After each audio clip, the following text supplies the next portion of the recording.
noviembre, año 2019. Con esas palabras y la voz de Constantino Romero comienza la versión española de Blade Runner. Con Blade Runner muchos empezamos a plantearnos una serie de conceptos, preguntas e incógnitas que nos han ido acompañando a lo largo de toda nuestra vida, desde el momento en que la película se estrenó, año 1982. Y ha llovido mucho desde entonces, a pesar de la sequía. Temas como si el ser humano está hecho o no a imagen y semejanza de algún dios. Quizá que temas que iban mucho más probablemente en la novela original, en esa novela corta de Philip K. Dick, que fue la que inspiró precisamente la película, y de la cual pues no todo se recoge, pero ahí sí que estaba claramente definido esa dualidad, ¿no?, entre la creación del ser humano y el ser humano y su desarrollo. Aunque prácticamente es también algo que podemos ver en la película, precisamente cuando los replicantes van a buscar al señor Tyler, que era el que había diseñado su cerebro, y le pregunta si podían vivir más tiempo. En definitiva, es una lucha por la supervivencia. Hoy, cuando estamos en el momento de Blade Runner, cuando estamos en ese futuro que Blade Runner plantea, queremos de alguna manera preguntarnos, queremos cuestionarnos de todo aquello que nos planteó Ridley Scott y los guionistas de la película, de todo aquello, qué es lo que realmente se ha cumplido, qué es lo que está en vías de cumplirse y qué es lo que probablemente nunca se vaya a cumplir. Porque el mundo asfixiante de Los Ángeles del año 2019, que lo planteaba en esa película, pues probablemente no esté así. Pero hay otras partes del mundo donde sí existe ese agobio. Y yo creo que esta noche lo vamos a tratar pues precisamente desde el punto de vista de personas que nos encanta la ciencia ficción, pero también queremos la opinión científica de un doctor precisamente en temas de biología. Doctor Israel Ampuero, buenas noches. Buenas noches, Joaquín, ¿qué tal? Pues encantado de tenerte con nosotros una vez más, y ahí me gustaría, en primer lugar, pedirte tu opinión, porque yo sé que debes de ser un apasionado de la película como somos todos, y pedirte tu opinión de lo que fue, de lo que significó en su momento, ¿no? Ahora entraremos a hablar de qué es lo que se ha cumplido, ¿no? Pero qué significó en su momento una película que en principio no acabó de recaudar en un primer momento todo lo que se esperaba de ella, tuvo críticas muy malas, y luego se convirtió en la película de culto probablemente por excelencia. Sí, tuvo sus luces y sus sombras. La verdad que no fue una película muy taquillera, pero planteaba un futuro distópico muy muy interesante y para algunos se ha convertido en una verdadera película de culto. De hecho, hay poca gente que no haya visto esta película que se precie visualizador de ciencia ficción. Y hay poca gente que no le guste esta idea de esos robots, de esas inteligencias artificiales casi exactamente iguales a las inteligencias biológicas, a nosotros mismos, que salen en la película, y ese mundo distópico que, como tú bien decías en la introducción, en Los Ángeles no se ha cumplido, pero sí en otros muchos países tienen ciudades de esta índole. Por ejemplo, basta con ver Tokio, por ejemplo, para ver esas ciudades anuncio, casi con anuncios que llegan a los 5 y 6 metros de altura. Yo he estado allí y hay yo te digo que se parece mucho la ciudad de Tokio a esta ciudad de Los Ángeles que sale en la película de Blade Runner. Y en cuanto a la contaminación, tenemos otras ciudades en China y en otros países que saben, o sea, beben mucho de la que podría beber esta película. Efectivamente. Mira, Chicano, buenas noches. Muy buenas noches. Estamos en el futuro de Blade Runner, imagínate. Yo que estuve en el estreno, en Valencia además, nunca me imaginé que fuese, que la película estaba viendo, que me gustó muchísimo, pero yo tenía en ese momento la sensación de que estaba viendo algo que iba a ser importante, ¿no? Porque vi cosas en esa película que no había visto en otras, ¿no? Pero aparte de eso, yo me imaginaba en ese momento, en aquel año 1982, imaginaba cómo sería realmente el año 2019 que planteaba la película, y yo pensaba que incluso a lo mejor hasta que se quedaba corta la película, ¿no? Que probablemente estaríamos más lejos. Y fíjate, hoy estamos ese año 2019, no estamos en Los Ángeles, estamos en Murcia, y nos escuchan todos nuestros amigos de cualquier lugar del mundo, pero lo que sí es verdad es que hay yo creo que ha habido una gran diferencia, ¿no?, entre algunas cosas, y sin embargo en otras la película se quedó corta, porque sí, hemos llegado mucho más lejos que lo que la película plantea. Bueno, yo la vi hace mucho tiempo y estos días la volví a visionar para tener todo claro. Yo no he vivido esa incertidumbre de se va a cumplir o no, porque no había nacido. Pero sí es verdad que hay algunos elementos que ahora pasaremos a hablar con Israel y demás, que se cumplieron y otros que no. Pero también se sacó una segunda parte sobre 2049. A lo mejor esa va un poco más encaminada en todo su conjunto, ¿no? Uh-huh. Sí, pero quizás esa ya juega con ventaja, ¿no? Sí, porque, claro. Vamos a ver, la innovadora es esta. Por supuesto, y sobre todo plantearse en aquella época y tener en cuenta que el autor de la novela sí. no llegó a ver la película terminada porque falleció justamente un poquito antes del estreno. Sí que dicen las crónicas que vio fragmentos que el propio Ridley Scott le puso de las tomas que se estaban haciendo, sí. y él llegó a decir que lo que más coincidía la novela con lo que estaba viendo era el ambiente precisamente de esa ciudad de Los Ángeles tan agobiante, tan negra. Sí. Es que duele ver eso, pero es lo que ha dicho Israel. Si pensamos en Tokio, por ejemplo, es que yo cuando me puse a visionarla estos días, a verla, dije, madre mía, es que eso sí es real. Es que la contaminación, esos edificios tan altos, aparte llenos de publicidad, compras, el capitalismo, todo eso lo cumplió a rajatabla. Uh-huh. Pues vamos a hablar de todo eso, porque yo creo que merece la pena. Vamos a empezar con los elementos pues más llamativos, ¿no? Israel, lo que sí se ha cumplido parece es toda la imagen de la publicidad tal y como se ve ahí, ¿no? Esas pantallas enormes, sí. Ese agobio, ¿no? de presión mediática que hoy en día tenemos con la publicidad. Sí. Sí, basta con visitar algunas ciudades de Japón, Osaka, Tokio, para ver ese tipo de publicidad. Es más, basta con irse en estos días al centro de Madrid y ver ese tipo de publicidad gigante que abunda en las calles. Bueno, es algo lógico, es algo evidente.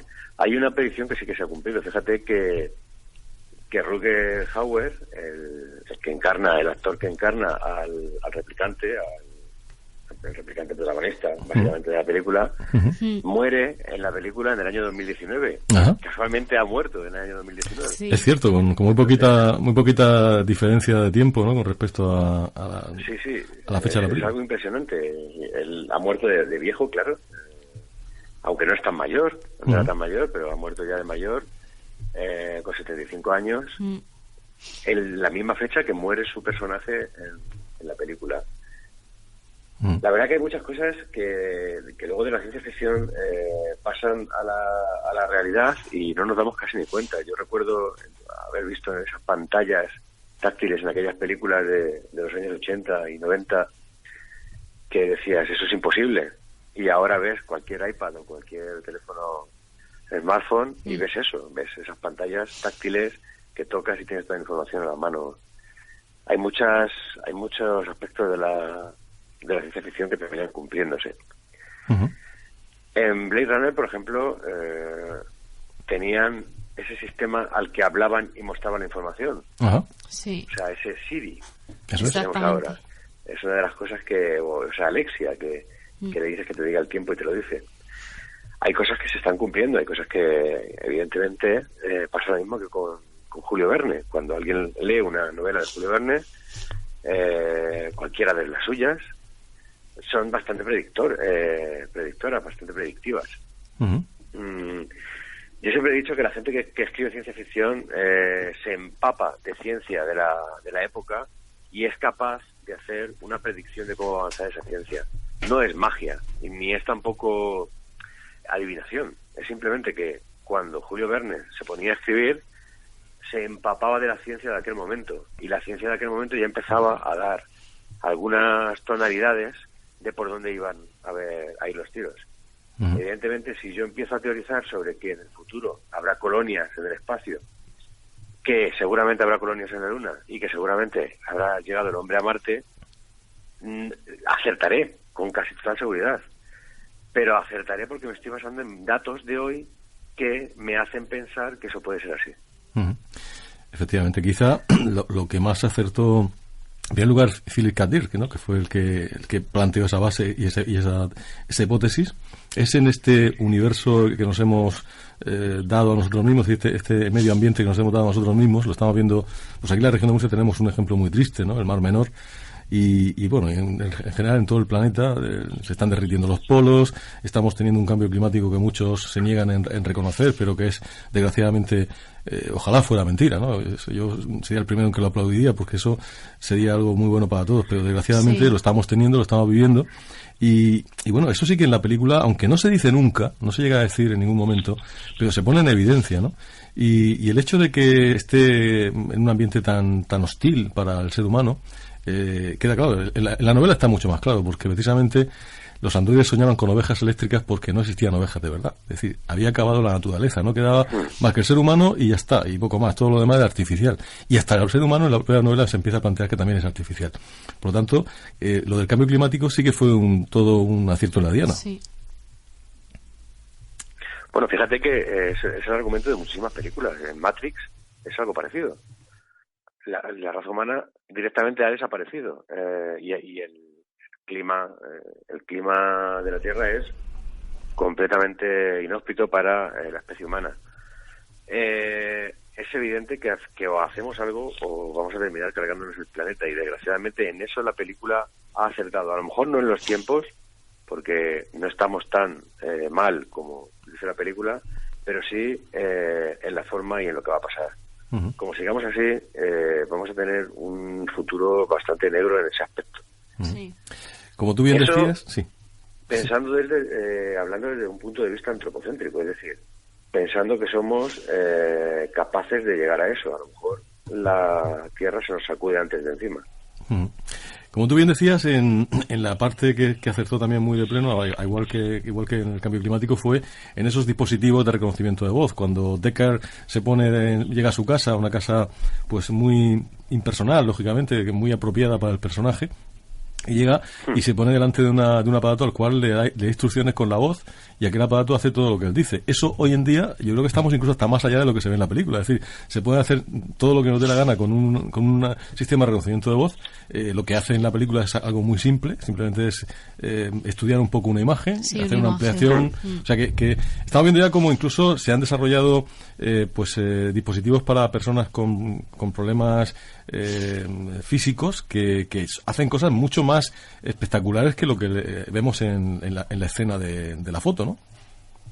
Sabemos que se pueden mover, por ejemplo, cursores de ratón con el pensamiento, simplemente conectando ciertos electrodos a la cabeza. Gente que tiene problemas de movilidad puede mover un cursor de un ordenador sin ratón y simplemente con impulsos nerviosos. Uh-huh. Y se está investigando en ese aspecto, por ejemplo, el poder mover brazos robóticos y algunos dispositivos con simplemente el pensamiento. Eso es más avanzado que lo que sale en la película. Uh-huh. En cuanto a la inteligencia artificial, evidentemente no hemos llegado a ese nivel de inteligencia artificial, pero sí que hay un investigador científico japonés que tiene unos avances impresionantes, porque hace androides que se parecen a él y intenta imitar lo máximo posible al ser humano, y creo que se llamaba Hiroshi Siguro, eso es. Ahí tiene unos robots y unos androides que, para estar en pañales, como él bien dice, además, que él lo reconoce, que están en pañales, dan el pego bastante bien. ¿Qué pasará dentro de 10, 15 o 20 años en ese aspecto? Pues vamos a ver cosas increíbles. Veremos cosas impresionantes en el futuro en ese aspecto de la tecnología de los androides y de los robots. Uh-huh. Me parece muy buena idea lo que hace en la película de poner un límite de vida a esos androides, a esos replicantes, porque evidentemente hay un peligro, y se ha visto que es una preocupación de la humanidad el que cuando tengamos una inteligencia artificial superior que la que tenemos ahora y que se parezca a la nuestra, al tener unos cuerpos inmortales, seguramente mecánicos, con piezas intercambiables, podrían acabar con nosotros mismos. Entonces se juega muy bien con esa idea de que impepinablemente esos androides tienen que morir cuando pase un cierto tiempo, como un sistema de control para salvaguardar a la humanidad. Esa idea es una idea increíble, pero que nos encontraremos, si algún día se desarrolla este tipo de tecnología, nos encontraremos con que plantea ciertas dudas éticas, porque hay una cosa que la gente que trabaja en inteligencia artificial debería empezar a plantearse, y seguramente que habrá gente que este debate ya está en la calle, y es: ¿tendrán alma realmente las inteligencias artificiales? Uh-huh. ¿Hasta qué punto nosotros podremos jugar a ser Dios en el sentido de poder matar a una inteligencia artificial, como sabemos que no tiene conciencia y que no tiene alma? Uh-huh. Entonces eso es un planteamiento ético que hay que hacerse, y un planteamiento que va a traer muchos problemas en el futuro si, como yo creo que pasará, llegamos a una inteligencia artificial como la que se plantea en este tipo de películas. Uh-huh. Que se va a llegar está claro a ese tipo de desarrollos. Lo que no está claro es cuándo, pero que se va a llegar está claro. Igual que se va a visitar Marte o la Luna y otros planetas, está claro que se va a hacer. ¿Cuándo? No lo sé, pero se va a hacer. Uh-huh. Israel, hay una cosa que a mí siempre, cuando vi esta película por primera vez, me dejó dándole vueltas y no he parado desde entonces. Te lo aseguro, ¿eh? Y es, vamos a ver, yo cuando hablo de... tengo en mi mente la idea de un robot, la idea de un androide, pues siempre, no sé si es por deformación o aquellas viejas películas de los robots de chapa y tornillo, siempre pienso en un elemento hecho a base de circuitos, un ser electrónico, informático, cibernético, por lo tanto distanciado de la humanidad que tenemos nosotros en esta base biológica, con base en el carbono, no en el silicio. Pero claro, lo que se plantea en Blade Runner no es eso, es unos replicantes, y yo creo que la palabra está muy bien elegida, sí, porque no son robots, replican al ser humano, que en nada se diferencian en el aspecto, y luego incluso también lo comenta en la película, es decir, ellos, aunque no se les dota al principio de una capacidad emocional, sí que, como están hechos del mismo barro que los seres humanos, en cuanto pasa un cierto tiempo, empiezan a desarrollar esa capacidad emotiva, empática e incluso afectiva. Por lo tanto, uno ya empieza a pensar que no estaríamos ante lo que entendemos como un robot, sino ante algo que, en base a lo que tú decías antes, del alma o simplemente de la conciencia y de tratarse de seres que son en todo iguales al ser humano, todavía plantean más dudas éticas, ¿no? De si se puede o no se puede incluso hacer lo que hacían los Blade Runner, que los Blade Runner eran una unidad, no lo olvidemos. Por cierto, que ese nombre no está en la novela. Se tuvo que comprar otra novela con ese título para poder utilizar, darle ese nombre a la unidad de policía especial.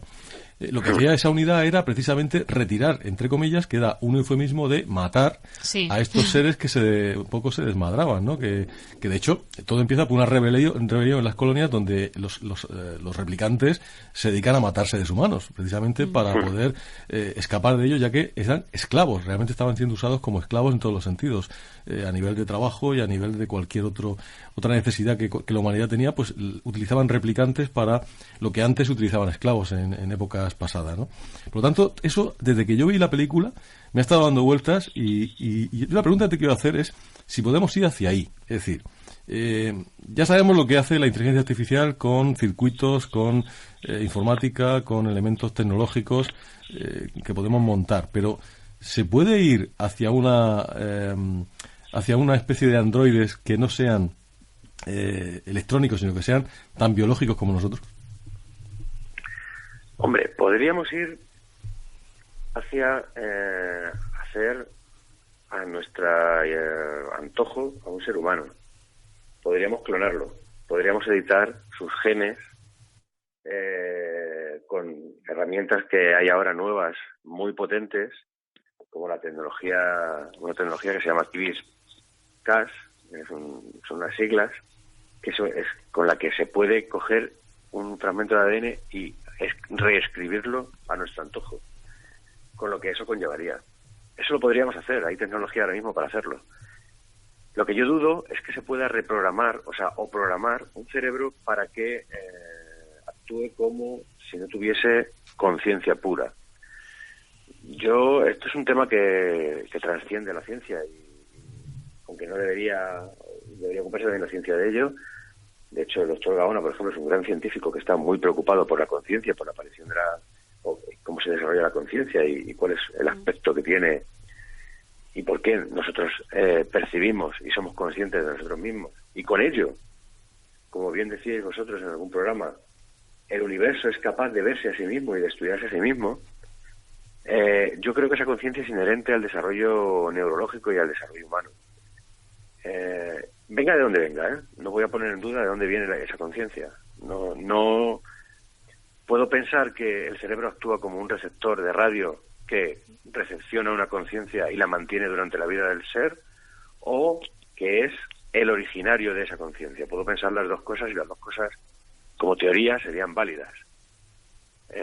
Podemos plantear, por ejemplo, que hay una conciencia global y que cuando el cerebro se desarrolla se convierte en una especie de receptor de parte de esa conciencia, con lo cual todos formaríamos parte de una conciencia global, pero tendríamos una conciencia individual y nuestro cerebro actuaría como receptor de esa conciencia. O podemos pensar, por otro lado, una cosa más determinista y decir que es el cerebro el que origina esa conciencia. De eso, como al final pasa en Blade Runner, porque al final en Blade Runner pasa exactamente eso. El replicante toma conciencia de sí mismo y se rebela contra el humano. Creo que si fuésemos capaces, que somos capaces, y la ética y las leyes nos dejasen diseñar seres humanos para un propósito determinado, por ejemplo, soldados o no sé, cualquier otro propósito, dentro de lo poco ético que sería, se desmadrarían siempre. En Onda Regional de Murcia, el último peldaño.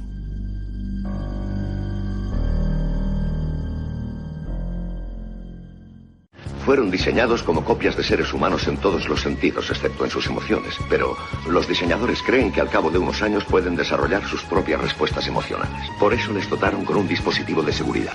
4 años de vida.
Falta para nada, porque sí que nos ayudan a pensar y a tener este tipo de razonamientos que son muy útiles.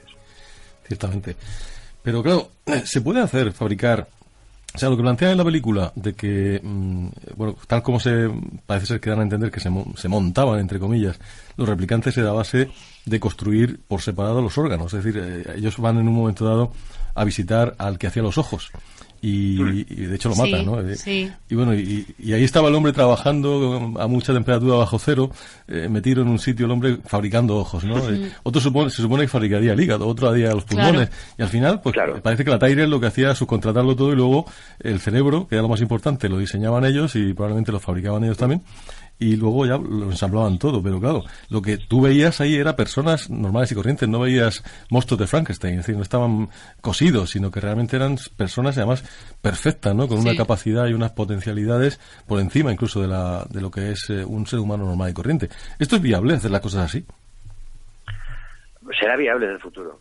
Se está trabajando ya para hacer órganos artificiales, órganos no artificiales, órganos naturales, pero dirigidos artificialmente, es decir, un corazón biológico, pero impreso, por ejemplo, con una impresora de colágeno, que es una proteína, hace la estructura del corazón y luego unas células crecen en esa estructura de colágeno y terminan haciendo un corazón. Se está trabajando ya en ello. O sea, ¿se podrán hacer órganos de diseño en el futuro? Seguramente sí. ¿Se podrá hacer eso que dice la película de Blade Runner, hacer un individuo así a piezas? Se podría, pero no es necesario. ¿Por qué? Porque hay otras tecnologías que hacen un individuo de diseño sin tener que hacer ese tipo de construcciones frankensteinianas. Uh-huh. Yo puedo, por ejemplo, clonarme a mí mismo y editar el genoma de ese clon, por ejemplo, para que sea más fuerte.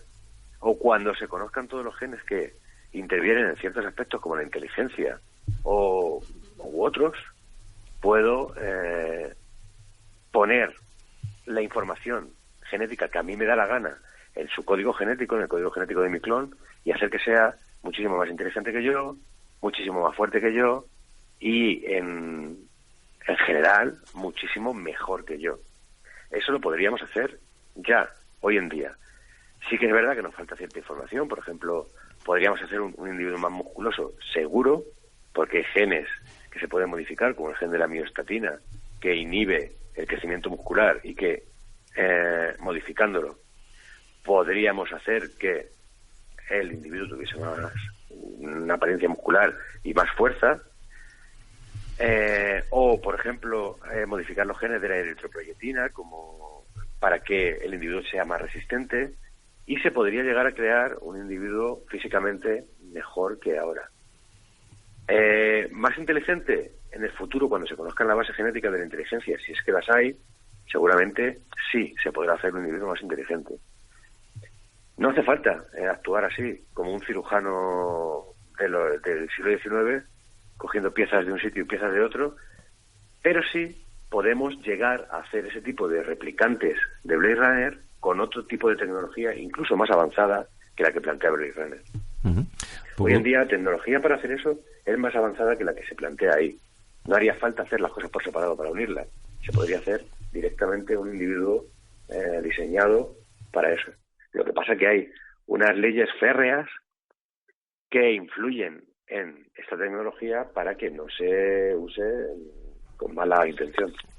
Es decir, que lo que vimos también, por utilizar un símil cinematográfico, lo que vimos en una de las entregas de la Guerra de las Galaxias, ¿no? De los clones, sí, que en definitiva era pues diseñar, en este caso eran soldados, diseñar pues también la película famosa de Soldado Universal, ¿no? Aunque aquella se hacía con personas que habían sido anteriormente seres humanos y no, es decir, que habían tenido una vida, no se generaban de esa forma. Pero en definitiva sería diseñar genéticamente un ser humano con unas características propias de la actividad para la cual se necesita, ¿no? Para la cual se diseña, eso es. Y luego pues se clonaba partiendo de de una célula madre absolutamente normal, pero se le daban esas características en el propio código genético.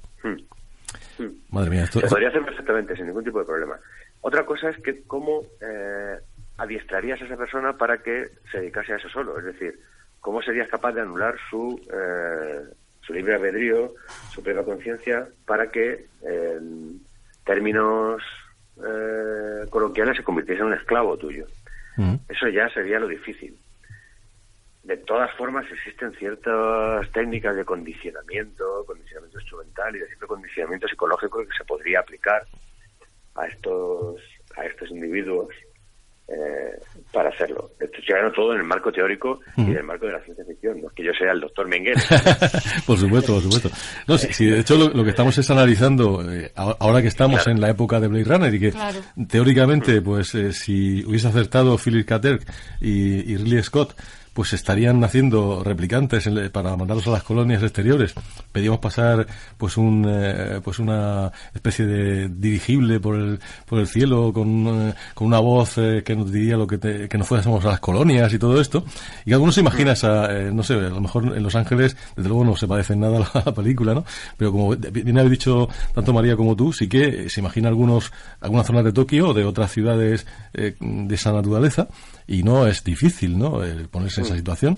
Y bueno, y si en medio de eso hubiese estos seres que eran totalmente biológicos, igual que nosotros, pero que se dedicaban a hacer trabajos que no querían hacer los seres humanos normales, pues estaríamos en la distopía de Blade Runner, evidentemente, cosa que afortunadamente no se ha dado. Pero claro, preguntábamos eso, es decir, porque como personas que no conocemos el tema, nos pareció en su momento que la forma que se planteaba en la película pues era una forma muy artificial de hacer estos replicantes. La ingeniería genética creo que nos ha enseñado ya, por lo menos con los animales se está haciendo, que es muy sencillo, entre comillas, no, por lo menos es muy factible hacer animales de diseño, y en este caso también seres humanos, ¿por qué no? El tema es ético, no es, entiendo que no es científico, sino ético completamente. No es que no sea científico, es que además es súper barato. Entonces, no es como viajar a Marte, por ejemplo, que es una cosa para ricos, ahora mismo. O planteárselo siquiera, como el señor Elon Musk. No. Es que esta tecnología, la tecnología de edición genética, está al alcance de cualquiera. Y esto da miedo, porque cualquiera con ciertos conocimientos puede coger una bacteria y modificarla para que cambie sus características. Entonces, todo eso tiene que estar muy regulado, evidentemente, pero se puede hacer. Hoy en día existe la tecnología para hacer ese tipo de cosas. Y no tan artificial como aparece en la película, sino bastante más técnico y más tecnológico. Sí, más como tú dices, que aparece en la Guerra de la Galaxia, es más esos clones que aparecen en la Guerra de la Galaxia, en las guerras clon. Efectivamente. Hay para mí lo más bonito de la película, ¿no? Es ese amor que surge entre, se supone, un ser humano y un replicante, aunque luego nos queda, sobre todo con el montaje del director final y leyendo la novela de Philip K. Dick, nos queda cada vez más claro que a lo mejor no es un amor entre humanos y replicantes, sino entre dos replicantes. Pero lo que sí es cierto es que en este caso Rachel, que es la replicante que va a ver al principio el propio Deckard para entrenarse, porque había estado mucho tiempo fuera de juego y él no quería, porque de hecho tenía problemas de conciencia, ¿no?, al matar a estos seres. Esta mujer era prácticamente perfecta, es decir, tan perfecta que él se llega a enamorar de ella y luego se escapa con ella. Es decir, que realmente estábamos ante un ser que tenía todo lo que pueda tener un ser humano, a pesar de que sus primeros recuerdos eran implantados, eran artificiales. Pero, ¿y los nuestros? Es decir, si cada vez nos dicen más los neurólogos que nosotros recordamos cosas que no son verdad, es decir, que elaboramos tanto los recuerdos que toda nuestra memoria está basada en cosas que probablemente no sucedieron de esa manera. Por lo tanto, ¿qué diferencia hay entre unos recuerdos implantados y unos recuerdos naturales, que se modifican de manera inconsciente? Por lo tanto, a mí eso es otro de los grandes valores. Pues yo creo que la película tiene todos esos valores y por eso ha pasado a la historia y es una película de culto, porque toca arquetipos que a todos nos tocan la fibra, todos nos llegan a lo más profundo, ¿no? Y está tocando la esencia, en definitiva, de la identidad del ser humano. Y hay un momento en la película cuando Roy, el protagonista realmente de esta película, que es el replicante, el Nexus 6, pues va a ver a su padre, va a ver a Tyrell y le dice, quiero conocerte, Dios, porque quería conocer a Dios realmente, al que había construido. Y cuando ve que ese Dios no le da la respuesta que esperaba, entonces se hace lo que decía Nietzsche, es decir, mata a Dios. Mata a Dios, claro. Sí, es que esta película es tan profunda, está tan bien. No sé si se lo propusieron o no sé si estaba en la intención del guionista y del director, pero consiguieron, a veces, probablemente sin que se busque, las cosas pasan, consiguieron construir una película irrepetible, ¿no? Y por eso es por lo que no vamos a hablar de la segunda, estamos hablando de la película original, donde está ese valor, donde todo lo demás que venga después pues son copias y todo ya está hecho. Pero en ese momento, fíjate cómo se plantearon pues núcleos filosóficos tan profundos, tú que hablabas antes de filosofía, Israel, que por eso creo que la película es tan universal, ¿no? Yo creo que se ha convertido en una película de culto precisamente porque va al centro del ser humano. Es decir, ¿cómo diferencias a un ser humano cómo intentas ver que ese ser humano es artificial o no? Si realmente podemos considerarlo artificial, porque yo diría que no se puede considerar artificial a los replicantes. De hecho, les ponen una marca, porque si no serían capaces de saber cuándo un ser es replicante o no. Eso es un recurso que muchas películas que juegan con esta dualidad de hacer seres tan parecidos a nosotros que no les podemos reconocer, de ponerles una pequeña marca, código en el ADN. En muchas películas pasa que hay una marca que hace que... ¿Por qué? Porque son tan iguales a nosotros. Entonces ya plantea la diatriba de, vale, si son tan iguales a nosotros, ¿por qué les tratamos así? Uh-huh. Pues... Porque estamos tratando a esos replicantes que son como nosotros como una cosa inferior o como algo subyugado a nosotros. Es más, ellos lo que quieren es que se les quite esa obsolescencia programada que tienen, ¿vale? Entonces, ¿quién somos nosotros? O sea, ¿por qué nosotros somos sus dioses? ¿Por qué estamos... ¿quién somos nosotros para que no poder eliminar esa tara que se les pone para controlarles? La verdad que la película va al centro de la humanidad, al centro de lo que es la humanidad. Y entonces por eso yo creo que se ha convertido en una película de culto. Más allá de que en aquel momento en el que salió la película, hace tantos años, fuese en los 80 una cosa impresionante, aquello de ver ese futuro distópico y esos coches voladores, toda esa atmósfera que futurista. Más allá de eso, yo creo que la película va a la esencia del ser humano. Y si os parece, vamos a escuchar algo que para mí es la esencia de la película y que sin esta frase que vamos a escuchar ahora, probablemente Blade Runner hubiera quedado como una gran película, pero no se hubiese convertido en lo que fue. Lo escuchamos. Yo he visto cosas que vosotros no creeríais.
Pues eso es, probablemente eso que acabamos de escuchar, es lo que hace que Blade Runner haya pasado a la historia. Y precisamente fue el actor el que aportó quizá la frase más brillante de toda la película, porque esto no estaba en el guión. Esto se lo inventó precisamente este hombre que precisamente ha muerto ahora en su futuro del Blade Runner. Y Verdad Israel, que es una forma de reflexionar sobre la vida, la muerte, la realidad, la existencia, el perdón, esa mano atravesada por un clavo, esa salvación en el último momento del ser humano, ese mensaje crístico. Si es que es la película perfecta, ¿no? Sí, esta frase la resume entera. Es decir, yo que tengo tanta experiencia, que he visto tantas cosas que vosotros jamás vais a ver, tengo que morir. O sea, todo eso, toda mi experiencia, toda mi sabiduría, todo se va a perder en un momento. O sea, ese es el resumen de esa frase. Es una frase brillante, brillante. Al margen de la traducción que se ha hecho en el doblaje al español, que bueno, tiene sus más y sus menos, pero más o menos es fiel a lo que se dice en la película, en inglés. Entonces, bueno, a mí me parece la esencia de la película. Esa frase, como tú bien decías, es la esencia de la película. Pues ya que estamos en ese tiempo, ya que estamos en el momento en el que la película transcurre, va a ser cuestión, ¿verdad?, de estar muy atentos a todo lo que evoluciona. Sí. Y poco a poco iremos diciendo, mira, esto, aquí acertó Blade Runner, aquí no, lo que falta todavía. Los coches parece ser que no van a volar nunca. Porque no es que no puedan, porque hace tiempo que podían volar, pero es que si volasen, imagínate si van por el suelo y la que se arma. Imagínate volando. En 3 dimensiones, bueno, de la gente con el alcohol. Bueno, pues fíjate que, por ejemplo, yo sé de buena tinta que Porsche está trabajando en un coche volador. Bueno, pues habrá que hacer también controladores aéreos, ¿no?, para las ciudades. Va a ser todo... Lo sé porque un amigo mío trabaja en ese proyecto. Entonces, sí se está tomando en serio los coches voladores. Vamos a ver qué pasa. Por eso digo que esto es el momento, este es el futuro de Blade Runner, que ya es presente, y lo que vamos a hacer es estar, pues como siempre, muy atentos a todo lo que pase y contárselo a nuestros oyentes aquí en el último del año. Esta noche queríamos, pues eso, hacer ver que el futuro ha llegado, que el futuro es algo que tarde o temprano se alcanza y lo hemos alcanzado, y en estos momentos pues vamos a ver qué ocurre.